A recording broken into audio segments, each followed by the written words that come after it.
Belle bonjour, bienvenue à toi, bienvenue sur cette vidéo. Si tu es là, c'est que tu veux nous aider à enrichir cette carte réalisée dans le cadre de la campagne Désarmer GBH. Carte que tu peux retrouver sur le site désarmer-gbh.gogocarto.fr. J'espère que ce tutoriel va te donner des clés pour passer à l'action avec nous. Alors, petit rappel de ce qu'on trouve sur cette carte. Chaque point sur la carte représente un établissement, c'est-à-dire une unité de production d'une société du groupe Bernard Ayotte. Une unité de production peut être administrative, industrielle ou commerciale. Pour te donner un exemple de ce que c'est qu'un établissement et la différence entre un établissement et une société, on va prendre un exemple concret qui est celui de la société Vendémia Distribution. Donc, à gauche sur la carte, on peut filtrer les établissements en fonction de différents critères ou faire des recherches à partir de la barre de recherche, ici. Notamment, filtrer les établissements en fonction du numéro sirène, donc le numéro de l'entreprise. Donc ici, j'ai triché parce que avant de commencer la vidéo, j'avais déjà présélectionné le numéro sirène de la société Vendémia Distribution. Donc en le renseignant ici, on nous propose de sélectionner les éléments contenant cet identifiant. Donc on voit qu'ils sont tous à La Réunion, puisque l'outil nous a directement mis le focus sur La Réunion. Et on va prendre l'exemple de deux établissements différents. On en a un ici à Saint-Paul. Et quand on clique dessus, il est renseigné que cet établissement est un Carrefour Market à Saint-Paul. Et si on prend celui-là qui est à Saint-André, il est mentionné que c'est un promo cash. Donc, on va avoir différents établissements à différents endroits de l'île qui opèrent donc des enseignes différentes. Carrefour, Promo Cash ou encore à la Fnac, mais qui appartiennent tous à la même société, Vendémia Distribution, société qui elle-même appartient au groupe Bernard Ayotte. Donc voilà, c'est ça qui fait la différence entre un établissement et une société. Maintenant, si on revient sur la vue par défaut, on a deux types d'informations à renseigner et c'est sur ces deux types que vous pouvez nous aider. Alors, tout ça, c'est expliqué dans « À propos », on peut cliquer ici dans le menu, puis « Comment contribuer ».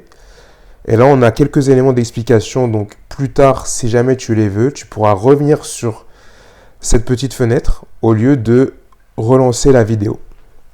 Alors, la première information dont on a besoin, c'est le nom d'enseigne d'un établissement. Le nom d'enseigne, c'est le nom connu du grand public, celui qui est sur la devanture. Celui qui va faire que lorsque quelqu'un va passer devant cet établissement, il va savoir que cet établissement appartient à GBH. Le deuxième, c'est l'adresse d'un établissement, parce que certaines adresses sont déclarées de manière imprécise. Et donc, on a des localisations d'établissements sur cette carte qui sont imprécises. On va prendre un exemple qui montre bien ces deux enjeux. Cet exemple, il est à La Réunion. Alors, qu'est-ce qu'on peut faire pour commencer? Pour contribuer, on peut filtrer les établissements par nom d'enseigne et filtrer de manière à n'avoir que les établissements dont le nom d'enseigne n'est pas renseigné. Donc on peut cliquer à gauche sur nom d'enseigne et non renseigné et on voit que le nombre d'établissements a baissé. Donc ensuite on va aller à La Réunion chercher l'établissement en question. L'établissement il se trouve dans la ville de Saint-Benoît à La Réunion et c'est un établissement de la société SNREP, qui est une société dans l'automobile. Alors, quelles sont les informations intéressantes? Pour trouver le nom d'enseigne, on voit ici que le nom de l'enseigne est mentionné à trouver. Pas de surprise, on avait fait un filtrage pour ça. On va avoir l'identifiant d'établissement qui est le numéro SIRET. Alors, ce qu'on peut faire, c'est, dans notre moteur de recherche préféré, saisir tout simplement l'identifiant d'établissement ainsi que l'adresse. Donc ici, Zach Dubras-Fusil, Saint-Benoît. C'est un exemple, mais l'idée de l'établissement peut suffire. Et regardez ce que différents sites nous proposent, différents sites d'information peuvent nous proposer comme information. On va en prendre 2-3 pour exemple. Société.com. Est-ce que société.com nous donne une information intéressante sur cet établissement? Donc afficher les 17 établissements. Hop. Est-ce que ça marche ça? Hop, ouais, ils apparaissent ici. Et on voit qu'on va avoir, bon, société.com ne nous propose pas de nom d'enseigne en particulier. Donc bon, on va fermer. Et bref, on peut faire appel à différents sites pour espérer trouver le nom d'enseigne. Ensuite, quelque chose d'autre qu'on peut faire, qui est très pratique, hein, ça marche assez bien en général, c'est d'aller sur Google Maps et de renseigner le nom de la société ainsi que l'adresse. Donc ici, on va tenter, on va taper SNREP, donc le nom de la société, suivi de l'adresse à La Réunion. Donc ensuite, on regarde ce que Google Maps nous propose. Donc Google Maps nous propose nous propose un établissement, donc REP Saint-Benoît, distributeur Michelin. Alors on pourrait penser logiquement que vu que c'est ce que Google Maps nous sort, qu'il s'agit ici, que je viens de surligner, du nom de l'enseigne, REP Saint-Benoît, distributeur Michelin. Ce qu'il faut faire en général, si possible, c'est d'aller regarder les photos proposées par Google Maps. Donc ici, on en a accès à une. Hein. Ici, et ce qu'on voit, il n'y a pas marqué distributeur Michelin, il y a marqué l'expert du pneu.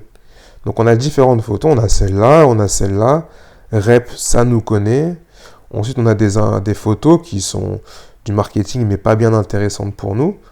Là, on a une photo de l'établissement en entier.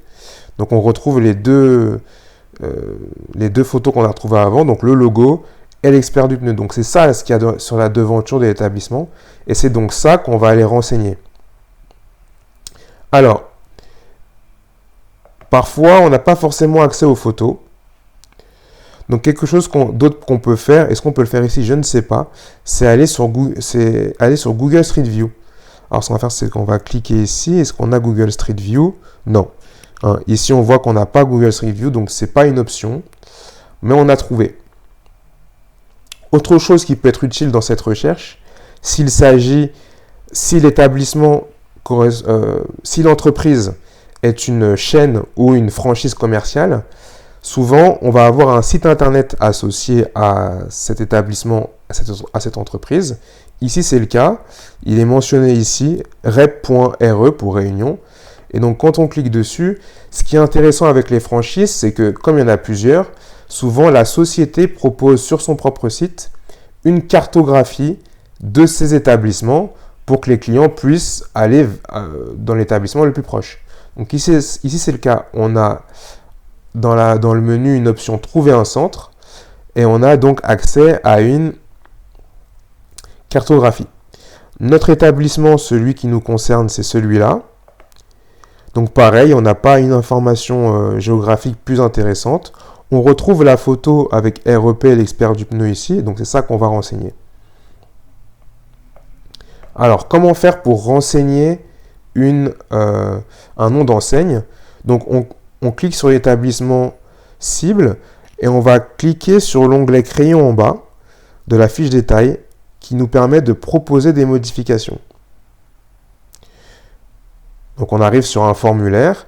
On va pouvoir saisir dans le champ nom d'enseigne, REP, l'expert du pneu. Bon, je l'avais déjà renseigné, vous vous en doutez. L'expert du pneu. Donc, on a déjà renseigné une des deux informations utiles et on te demande de renseigner un élément de justification. Pourquoi? Parce que la modératrice ou le modérateur va repasser sur l'information proposée pour la vérifier. Donc, si jamais vous pouvez nous donner un élément directement de justification, c'est parfait, on gagnera du temps. Ici, par exemple, ce qu'on peut faire, c'est ça. C'est proposer ce lien-là en justification, hop, copier-coller, ou encore proposer le lien Google Maps de l'enseigne. Copier le lien, hop. Et donc, avec ces deux éléments d'information, on va pouvoir, nous très facilement ensuite, vérifier que l'info renseignée ici est bonne et donc valider la proposition. Donc j'ai parlé du nom d'enseigne, mais j'ai aussi parlé de l'adresse tout à l'heure. Pourquoi? Parce que l'adresse complète qui a été déclarée par GBH pour cet établissement, c'est zone industrielle Bras-Fusil.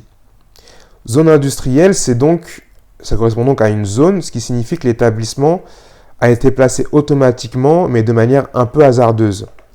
Alors ce qu'on va pouvoir faire, tout simplement, c'est aller ici, regarder, trouver une adresse plus précise, la localisation, comme ceci, et essayer de la renseigner nous-mêmes en déplaçant le curseur ici, ou alors en renseignant une adresse. Ici, ce qu'on voit, c'est que par exemple, cette adresse, cet établissement est dans une ZAC et proche de la rue des Dahlias. Donc ce qu'on va faire, c'est qu'on va renseigner la rue des Dahlias dans notre formulaire. Rue des Dahlias, Saint-Benoît. Saint-Benoît à La Réunion. Et on va essayer de faire en sorte que l'outil nous le localise. Alors là, il n'y parvient pas.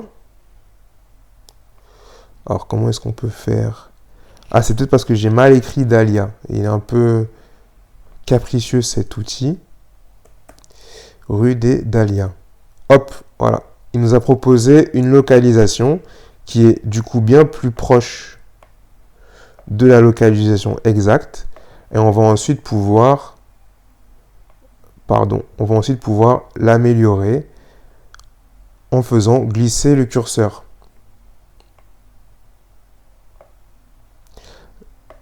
La localisation, c'est celle-ci. Il est là, l'établissement. Est-ce que c'est exact? Oui, il est là. Il est ici, l'établissement. Et donc, ensuite, on peut choisir ce point précis sur la carte. Et donc, comme ça, on a renseigné les deux informations qui sont intéressantes, à savoir le nom de l'enseigne, la géolocalisation de l'établissement. Et ensuite, on peut valider cette proposition. Et voilà. Il reste ensuite à une modératrice ou un modérateur à valider votre proposition et c'est terminé. Voilà.